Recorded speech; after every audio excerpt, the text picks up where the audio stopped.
శ్రీ మహాగణాధిపతే నమ. ఈరోజు మనం 2024 సంవత్సరం ఫిబ్రవరి నెల రాశి ఫలాల్లో భాగంగా ఇప్పుడు వృషభ రాశి వారికి ఈ మాసం ఎలా ఉంటుందనేటువంటి అంశం గురించి తెలుసుకుందాం.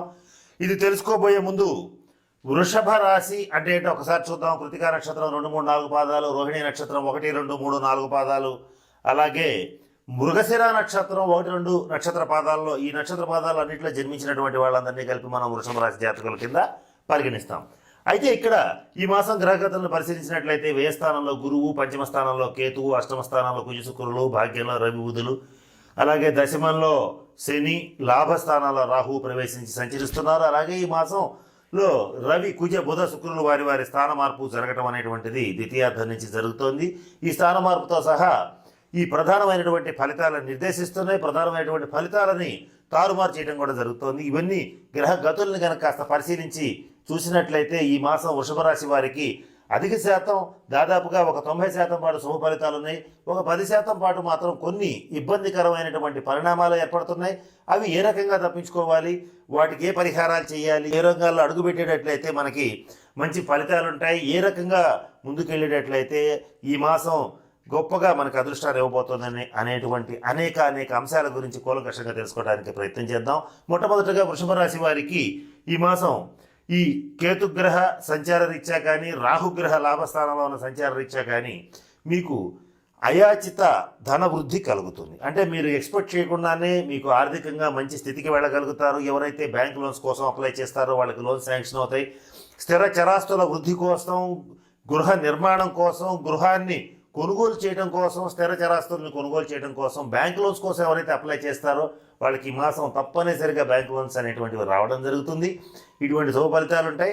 అయితే వచ్చే వరకు కూడా లాస్ట్ మూమెంట్ దాకా కొంచెం టెన్షన్ ఉండటం అనేటువంటిది జరుగుతుంది. కానీ మీకు దూర ప్రాంతాల్లో ఉన్నటువంటి బంధువులు కానీ, స్నేహితులు కానీ, జ్యేష్ఠ భ్రాత కానీ, పెద్దవాళ్ళు అంటే మీ పెద్దన్నయ్య, మేనమామలు ఎవరైతే వీళ్ళందరూ ఎవరైతే ఉంటారో వాళ్ళు మీకు వెనకుండి సహాయం చేయడం వల్ల మీకు కావలసినటువంటి పనులన్నీ కూడా సునాయాసంగా సకాలంలో సక్రమంగా పూర్తవడం అనేటువంటిది చక్కటి ఆనందాన్ని ఇస్తుంది. విందు వినోద కాలక్షేపాలు చేస్తారు.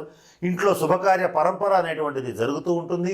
ఈ శుభకార్యాల్లో కూడా మీరు శుభకార్యాల నిమిత్తం అధికంగా ఖర్చు చేయడం అనేటువంటిది కూడా జరుగుతుంది. ఆదాయ వనరులు కూడా దానికి తగ్గట్టుగా పుష్కలంగానే లభించడం అనేటువంటిది కూడా ఈ మాసం ముఖ్యంగా చెప్పదగినటువంటి సూచన. ఇక ఈ గ్రహ గతుల్ని కనుక మనం కాస్త పరిశీలించినట్లయితే శనిగ్రహ, గురుగ్రహ సంచార రీత్యా మనం చూసినట్లయితే ఎవరైతే విదేశాల్లో ఉంటారో, సాఫ్ట్వేర్ రంగంలో ఉంటారో, విదేశాల్లో గ్రీన్ కార్డు వాటి కోసం ప్రయత్నం చేస్తుంటారో వాళ్ళకి ఈ మాసం అనుకూలంగానే ఉంటుంది. ఒక రకంగా ద్వితీయార్థం కంటే ప్రథమార్థమే అనుకూలంగా ఉండేటువంటి పరిస్థితి కూడా గోచరిస్తుంది. అటువంటివి ఏమైనా అప్లై చేసుకోవాలంటే ఫిబ్రవరి 1 నుంచి 15వ తారీఖు లోపల అప్లై చేసుకోవడం అనేటువంటిది ముఖ్యంగా చెప్పదగిన సూచన. మీకు మీ తల్లిదండ్రుల రీత్యా కానీ, మీ పెద్దవాళ్ళ రీత్యా కానీ కొంత అనారోగ్య సూచనలు గోచరిస్తున్నాయి. ముఖ్యంగా తండ్రి గారికి కానీ, తండ్రి వంటి వాళ్ళకి కానీ. అలాగే ఆరోగ్య విషయంలో కొంచెం జాగ్రత్తగా ఉండాలి. కొంత సర్జరీకి వెళ్ళే పరిస్థితులు కావచ్చు, కొన్ని ఇబ్బందులు పడే పరిస్థితులు కావచ్చు గోచరిస్తున్నాయి. మీకు మీ జీవిత భాగస్వామి ఆరోగ్య విషయంలో కూడా కొంచెం జాగ్రత్తగా ఉండాలి. ఇక ఈ జాయింట్ పెయిన్స్, వెన్నుముక్కకి సంబంధించినటువంటి సమస్యలు, కీళ్ళ నొప్పులు, కండరాల నొప్పులు, ఉష్ణ బాధ, జ్వరబాధ, అలాగే ఎలర్జీస్ ఇటువంటివి కాస్త ఇబ్బంది పెట్టే పరిస్థితులు గోచరిస్తున్నాయి. అది అందరికీ కాదు, కొద్దిమందికి మాత్రమే ఈ మాసం ఇబ్బంది పెడతాయి. అది కూడా ఎవరికి ఇబ్బంది పెడతాయంటే ఎవరికైతే జన్మరాశిలో కానీ, జన్మలగ్నంలో కానీ శని సంచారం జరుగుతుంటుందో, అంటే వాళ్ళు జన్మించినప్పుడు జన్మలగ్నంలో లేదా జన్మరాశిలో శని ఉంటాడో వాళ్ళకి మాత్రమే ఇబ్బందులు వస్తాయి. కానీ మిగతా వాళ్ళకి ఇబ్బందులు అనేటువంటివి రావు. ఇక విద్యార్థుల విషయానికి వచ్చేటటువంటి విద్యాయోగం చాలా బాగుంది. అలాగే స్వతంత్ర వృత్తులు చేసేటువంటి doctors, engineers, lawyers, chartered accountants వీళ్ళందరికీ కూడా వృత్తి వాళ్ళ శ్రమకి తగినటువంటి చక్కటి గుర్తింపు లభిస్తుంది. సమాజంలో ఉన్నత స్థితికి వెళ్ళగలుగుతారు, ఫైనాన్షియల్గా ముందుకెళ్ళగలుగుతారు. వీళ్ళకి మీ అందరికీ పట్టింది బంగారంలాగా గడిచిపోయే పరిస్థితి ఉంది. ఇక రాజకీయ నాయకుల విషయానికి వచ్చినట్లయితే మాత్రం కొంత ఇబ్బందికరమైన పరిస్థితి అని చెప్పక తప్పదు. ఆశించిన స్థాయిలో సీటు రాకపోవచ్చు, అలాగే ఆశించిన సీటు కూడా రాకపోవచ్చు. కొంత ఆశాభంగం కలిగే అవకాశం రాజకీయ నాయకులకు ఉంది కనుక వాళ్ళు తగినటువంటి శాంతి పరిహార క్రియలు వాళ్ళ వ్యక్తిగత జాతక రీత్యా చేసుకోవడం అనేటువంటిది ముఖ్యంగా చెప్పదగినటువంటి సూచన. సినిమా రంగంలో ఉన్న వాళ్ళకి మాత్రం కవులు, కళాకారులు, రచయితలు, దర్శకులు, నిర్మాతలు, హీరోలు, ఇట్లా ఈ హీరోయిన్లు కావచ్చు ఎవరైనా సరే వీళ్ళందరికీ కూడా వృషభ రాశిలో ఉన్నటువంటి వాళ్ళకి మీ పేరు మారుమోగే పరిస్థితి ఉంటుంది. ఆర్థికంగా కానీ ఈ మాసంలో మీరు గతంలో చేసిన ప్రాజెక్ట్స్ రీత్యా కానీ ఈ మాసంలో చేయబోయే ప్రాజెక్ట్స్ రీత్యా కానీ మంచి పేరు ప్రతిష్టలు రావటం, తద్వారా అనేక రకాలైనటువంటి కొత్త అవకాశాలు మిమ్మల్ని వెతుక్కుంటూ రావడం అనేటువంటిది ఎంతో ఆనందాన్ని కలిగించేటువంటి పరిస్థితి కూడా గోచరిస్తోంది. ఇక వ్యాపారస్తుల విషయానికి వచ్చినట్లయితే చిన్న వ్యాపారస్తుల దగ్గర నుంచి పెద్ద వ్యాపారస్తుల దాకా బిజినెస్లో టర్నోవర్ పెరుగుతుంది. మీ గుడ్ విల్ని బేస్ చేసుకుని మీకు కొత్త కొత్త అవకాశాలు ఇవ్వటం, మీరు తద్వారా కొత్త కొత్త బ్రాంచెస్ని స్టార్ట్ చేయడం కూడా తప్పనిసరిగా జరుగుతుంది. ప్రభుత్వ రంగ ప్రైవేట్ రంగ ఉద్యోగస్తుల విషయానికి వచ్చినట్లయితే వాళ్ళకి కావాల్సినటువంటి ట్రాన్స్ఫర్స్ కోసమో ప్రమోషన్స్ కోసమో కొంత బదిలీల కోసం కొంతకాలం ఎదురు చూడవలసిన పరిస్థితి గోచరిస్తుంది. అవివాహితులకు మాత్రం ఇంకొంతకాలం మంచి సంబంధాలు రావడానికి ఎదురు చూడాల్సిన పరిస్థితులు కూడా గోచరిస్తున్నాయి. ఇక వృషభ రాశి స్త్రీల విషయానికి వచ్చినట్లయితే కుటుంబంలో, సమాజంలో, బంధువుల్లో మీ పేరు మారుమోగిపోతుంది. మీ యొక్క శ్రమ, పట్టుదల, కృషి, ఏదైతే ఓర్పు ఇవన్నీ ఉంటాయో అవన్నిటికీ సంబంధించినటువంటి మంచి గుర్తింపు లభిస్తుంది. మీ జీవిత భాగస్వామి మీతో చక్కగా ఉండటం, అలాగే మిమ్మల్ని గుర్తించి గౌరవించడం, ఇటువంటి సముచిత స్థానాన్ని ఇవ్వడం, స్థిర చరాస్తులను కొనుగోలు చేసేటువంటి పరిస్థితులు ఇవన్నీ వృషభరాశి స్త్రీలకు బలంగా ఉన్నాయి. ఇవన్నీ మంచి ఫలితాలే, దాదాపుగా ఎక్కువ శాతం శుభ ఫలితాలే గోచరిస్తున్నాయి. ఇక 2-3 ఇబ్బందికరమైన అంశాలు ఏంటంటే ఇందాక నేను చెప్పినట్లుగా శుభకార్యాల నిమిత్తం అధికంగా ధన వ్యయం చేయవలసి వస్తుంది. డబ్బు మంచినీళ్ళ ఖర్చు అయిపోతుంది. ఇది కొంచెం ఇబ్బందికరమైనటువంటి అంశం. అలాగే అధిక శ్రమ పడవలసిన పరిస్థితి ఉంటుంది. సహజ సిద్ధంగానే మంచి ఓర్పు, శక్తి సామర్థ్యాలు, శ్రమపడగలిగిన శక్తి ఉన్నటువంటి వృషభ రాశి వాళ్ళకి ఇది పెద్ద విషయం కాకపోవచ్చు, కానీ మీ ఊహించిన స్థానికంటే అధికంగా శ్రమ పడవలసిన పరిస్థితి ఉంటుంది. కొన్ని సందర్భాల్లో అకాల భోజనం, అకాల నిద్ర కూడా కొంత ఆరోగ్యాన్ని దెబ్బతీసే పరిస్థితి ఉంటుంది. ఇది కొంచెం జాగ్రత్తగా ఉండాలి. ఈ మాసంలో మాత్రం ఇవి ముఖ్యంగా చెప్పదగినటువంటి సూచనలు.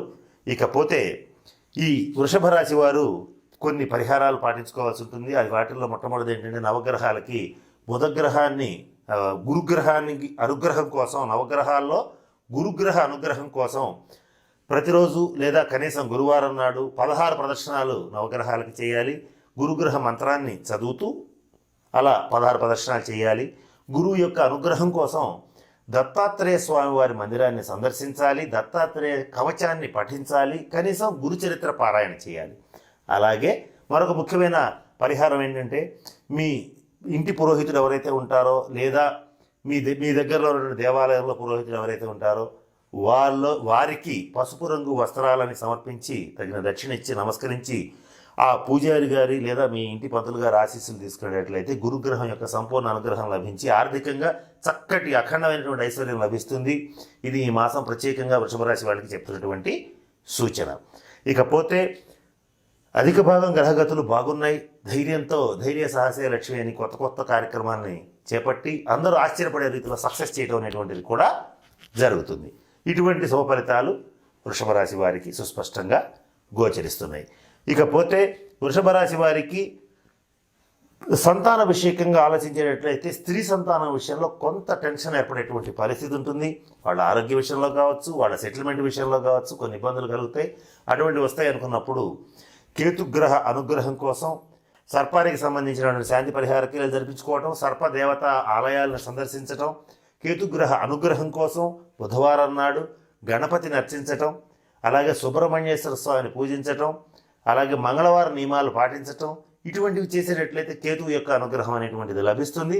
మరొక చిన్న పరిహారం ఏంటంటే ఈ కుక్కలకి కానీ అలాగే ఈ కేతువు యొక్క అనుగ్రహం కోసం జంతువులకి లేదా పక్షులకి ఆహారాన్ని అందిస్తూ ఉంటే ఆ కేతువు యొక్క అనుగ్రహం అనేటువంటిది లభిస్తుంది.